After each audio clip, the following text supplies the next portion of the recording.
Hi, this is Michelle Cromer, and this is your Feng Shui tip of the week, and it's a little unusual.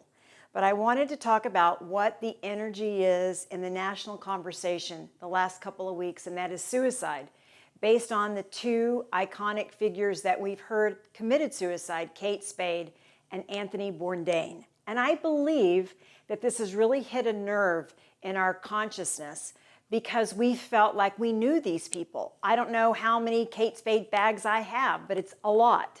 And I don't know how many of you invited Anthony into your home and your social media platforms every week, but a lot of us did.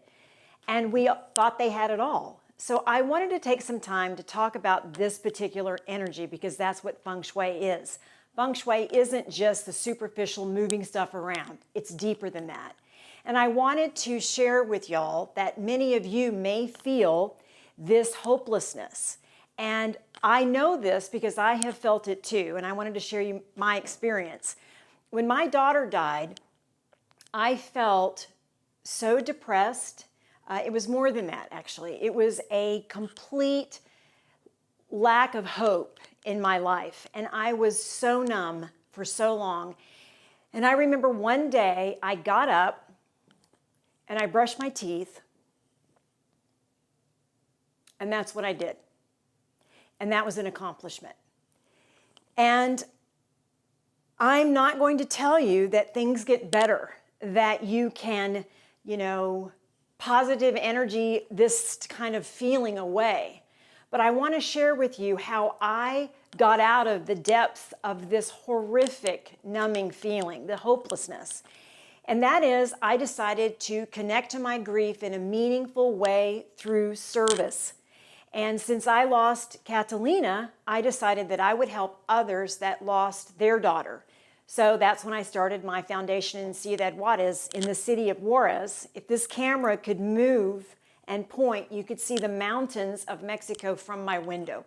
That's how close I am. And I went over and started a foundation that brought comfort and closure to the murdered girls of Juarez, trying to identify some of them for their family. And I, every week, go downtown to a shelter where they bring in homeless children from Latin America between the ages of 4 and 17, many trafficked for the sex trade, many just trying to seek refuge in the United States. And I don't have judgment on that, and it's not about politics. But when I help them, I find out that I help myself as well. It does get better. It's not ever, I think, normal again. You have a new normal.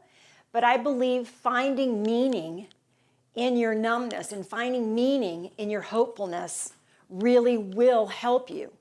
Therapy helps. And if there is something that you feel, then I think that you can reach out and really have a conversation with people. This is not a selfish, this is a community that we need to get together and understand this a lot more. And I'll leave you with a quote that my son August told me. He said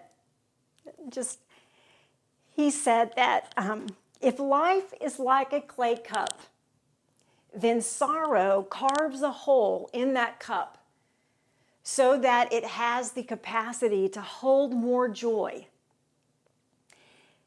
And we get that joy from the well of love that surrounds us every day. And that's the real hope here. This is Michelle Cromer, your Feng Shui tip of the week. You can follow me on Michelle Cromer Feng Shui on Facebook, or please ask me questions at michelle@michellekromer.com. Thanks.